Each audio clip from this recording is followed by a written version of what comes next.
Looking at the groups of elites barging into the banquet hall one after another, all the guests at the scene were dumbfounded.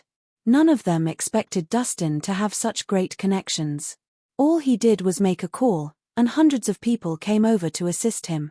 Not only were there underground organizations and official armed forces, but there was also help from a business tycoon. On top of that, even the mayor of Swinton was here to back him up in person. In other words, as long as Dustin said the word, all the forces in Swinton could be under his command. That was a terrifying connection he had. No wonder he dared to be insolent in front of the Langford family. He had come prepared. Now the Langfords were not fighting against Dustin alone, but the whole of Swinton. Who is he exactly?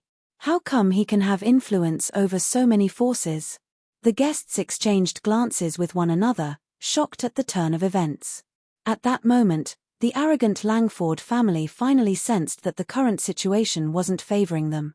Even though these forces wouldn't be able to weaken their foothold, the former could still bring trouble to the latter. After all, the Langfords' power was in Stonia. Requesting immediate help was simply impossible.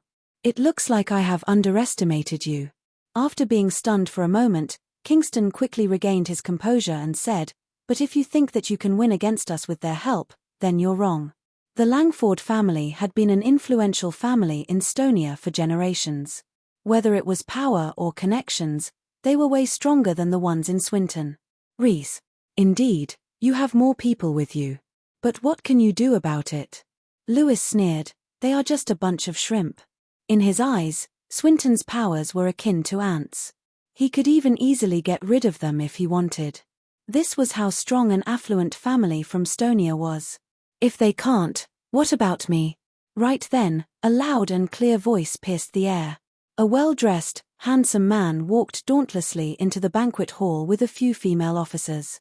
He carried such an overwhelming aura with him that everyone lowered their heads subconsciously the moment they saw him. Adam Spanner, the god of war. Kingston's eyes widened in fear. It had never occurred to him that the chief commander of the West Army, who was in charge of 300,000 soldiers, would appear here. "What's wrong, Uncle Kingston? Do you know him?" Lewis quickly noticed that something wasn't right. "That is Adam Spanner," Kingston exclaimed. Hearing that, Lewis was stunned and could no longer maintain his composure. "What? He is Adam?" As the heir of the wealthiest family in Stonia, Adam was not only a wunderkind but also a living legend. His outstanding battle achievements at a young age had earned him the title of God of War and the command of hundreds of thousands of soldiers. In the whole of Stonia, there was barely anyone of his age who could be on par with him. "That's quite arrogant of you. How dare you bully my friend?" As Adam strode in, the crowd automatically stepped aside to make way for him. "Friend? Could it be him?" Kingston's gaze shifted to Dustin in shock. How could someone from this insignificant place know Adam? Kingston thought. "Mr. Kingston, you said that these people weren't able to drive the Langfords away. But what about with my help?" Adam stared piercingly at him, his eyes filled with provocation. "Mr. Spanner, what brings you here?"